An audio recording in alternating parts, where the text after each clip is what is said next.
Everybody. I'm Holly, aka the ScientoloGeek, and I want to welcome you all to episode number 9 of Flag Order Fridays. Now, to make up for what I did in the last two episodes, I did 2 flag orders, I think, instead of alternating. So this video and the next one is going to be 2 series for base orders. We got 4 of them today, so the video is probably going to be about 10-15 minutes long. And if you want any access to these flag orders, any of the Google Drive stuff, hit me up with a valid Gmail address at the email in the description, ScientoloGeek@gmail.com, or go to the Discord server and send me a DM there. Without any further ado, let's get started. So let's start off with base order 15. There's no date for this, but it's for the Enchanter, called Sailing Security. As Enchanter is having added to her stability about 50 foot-tons of riding moment, new keel plus its materials plus recent shoe plus changing fuel tank from minus to plus, in addition to any lightening of spars, and as she will be carrying greatly increased sail area and leading edge of sail, and as she therefore will roll far less but also dodge less, the following regulations now apply. Jesus Hubbard, could you make it any more of a run-on sentence? Readiness for sea shall include the salon shutters in place to prevent possible green seas from shattering salon windows. All ports will be shut tightly and deadlighted.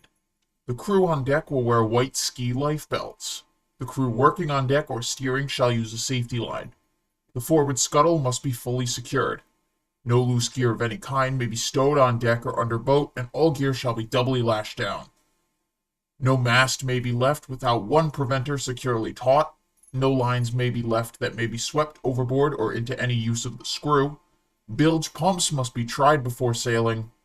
Anything which may be knocked loose, such as boat hooks and spare spars, must be fully and tightly secured. She will be sailed and run hard and may pay in wetness and occasional green seas for new speed, internal comfort, and stability. So it's just about getting the Enchanter ready to sail. Base Order 17 from the 9th of June, 1967. Joan Thomas is relieved from restriction to ship as an engagement present. She is assigned the duties of cleanup and mess attendant to officers' quarters, and mess is addition to watch duties. So, she's been relieved from her restriction to the ship as an engagement present. So the fact that you need to get engaged to get rid of your restriction to stay on the ship, that kind of sucks. All right. We got the 10th of June, 1967, base order 19 called Purchase. A written order or list from myself serves as purchase order authority. The procedure with any such written order from me by anyone is to 1. Get it priced. 2. Attach to a copy of my order a pink PO with the price on it and initialed by the actual purchaser. I'm assuming PO means purchase order. 3. Give it to org exec sec base for a price okay. 4. Receive order and PO back as authority to buy or order work or service. 5. Hold it until work done or item or service delivered. 6. Return it attesting its receipt or inspected completion to Treasury Sec for filing with bills. The price okay on the PO and the PO are necessary to prevent overpriced services and bills for items not received. On work done in the past, the inspection factor before payment was notable in its absence. When the PO is returned to Treasury Sec as per 6 above, it must carry its inspection report as received in good condition or done properly so it can then be paid. To make the system easily, just be sure to get a reasonable price before turning it over to the org exec sec base for price okay, and be sure to inspect as to proper condition and attest so before giving it to Treasury Sec for payment. Speed makes the system workable, and delays should be ironed out. Org exec sec base should keep a notebook on price okays he's given so as to have a record of outstanding POs. This is the last one that we'll cover today. This is base order 21 called Officers' Lanyards and Whistles from the 11th of June, 1967. All officers must provide themselves with yellow lanyards which go around the neck under the shirt collar and loud metal whistles attached thereto which go into left breast pocket. Such lanyards are made by braiding dyed color-fast yellow line. Whistles have rings. Whistles are used to signal receipt or execution of orders, to call a watch or warn, or attract attention as follows. 1 long blast, order received. 2 short blasts repeated, order executed. 4 blasts staccato, warning or danger. 3 short blasts, rally my watch. In handling ships with bull horns, it's hard to hear back or shout back an order to get to an intercom. This whistle signal system was used by steamer officers in the early part of the century as above. Tugs use it in handling ships where 2 or more tugs are out of sight of each other. The code is not the same. White lanyards are usually worn by bosuns in naval service attached to pipes. Our bosuns will be so equipped. A yellow or gold lanyard is the equivalent of an aiguillet. I don't know how to pronounce that word. Shoulder cord of an aid, but these are too hard to keep in place unless one's wearing shoulder boards. Officers in work clothes or about decks or on off-duty should wear yellow lanyards. Whistle differences are desirable as long as they're also loud, as they help identify. Officers' caps. Where feasible, an officer should wear a good-grade yachting cap when aboard. These are hard to get without crossed owner's anchors, so these are permissible as general usage has deteriorated the insignia. The OT badge goes in the empty circle when available on a light blue field. The crew may also wear yachting caps. Officers' caps must have a 990 gold bullion chin strap and insignia. The crew's chin strap and insignia may be yellow nylon only. Uniform. Standard uniform on board at this time is blue denim shirt and pants with a blue wool cap or yachting cap, with boots or white or blue tennis shoes. A navy blue wool uniform may also be worn consisting of jacket and trousers with black socks and shoes. A table follows. Uniform A. Navy blue wool jacket and pants with yachting cap, black shoes or boots with black socks, and white shirt with black tie. Women may wear a skirt of navy blue and natural colored hose and the remainder as above. Uniform B. Denim shirt, slacks, wide leather belt, knife and scabbard, white or blue tennis shoes or boots, with or without blue windbreaker or blue preserver jacket. Yachting cap or wool cap. White overalls for engineers, no caps. Uniform C. Any clothing but white raincoat, white rain hat, and black boots when on deck or on watch. Uniform D. White sailor suits and white sailor hats and white tennis shoes and black scarves for crew.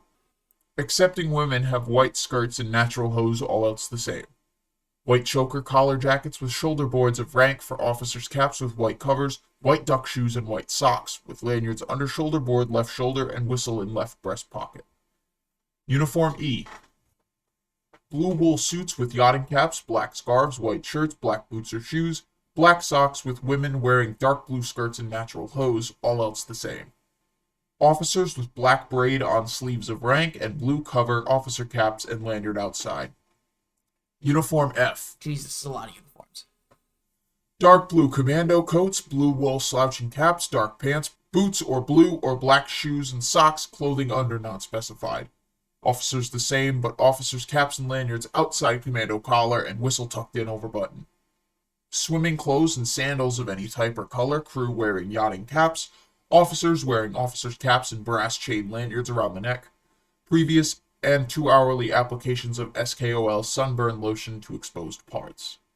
Uniform H, movie costumes, and uniforms A or B as specified. Uniform I, white overalls and peaked white workman's cap, officers with lanyards, specified for idlers particularly and for everyone in crew doing heavy work damaging to denims.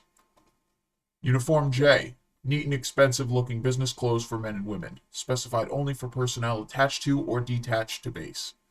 Uniform K, purser's personnel. Various serving and cooking uniforms. Note, during periods of refit or heavy work or abuse, only Uniform I may be specified. It's illegal to wear other uniforms while painting, repairing, or doing other heavy jobs. Note, women on deck work at all times must wear gloves. These may be white cotton except during wet weather when they must be plastic, and while handling cable when they must be leather. The purser is responsible for measuring and obtaining uniforms, insignia, and materials via usual purchase lines. Procurement of a type of uniform must be specially authorized. Letting one's uniforms deteriorate, wearing very dirty work uniforms continually, wearing uniforms not specified in the day's orders, are all subject to logging and loss of pay, and flagrant offenses requiring replacement are at the full cost of the offender. Nothing's to be done to anyone damaging Uniform I during work, but failure to wash Uniform I at reasonable times can be an offense. Uniform I can only be replaced by the purser, receiving the old item without further permission. All other issues require purchase order or assignment okay from the Org Exec Sec base. So, that wasn't too bad. We got the Enchanter sailing, and we had to see what it was like to be finished on it before it was seaworthy. We talked about Joan Thomas's engagement, her present being freedom from being restricted to the ship. What a gift. Um, the fact that she had to be engaged to get that sucks. We talked about how purchase orders are to be done properly, and the final one talked about a uniform list as well as what certain whistle signals meant. Kind of a basic reading today, not too much commentary. So if you like the video, like it. If you don't like it, hit the dislike button. I don't really care. Comment with your feedback or questions, good, bad, or sideways, and subscribe to be kept up to date on future content. I'll talk to all of you later. See ya.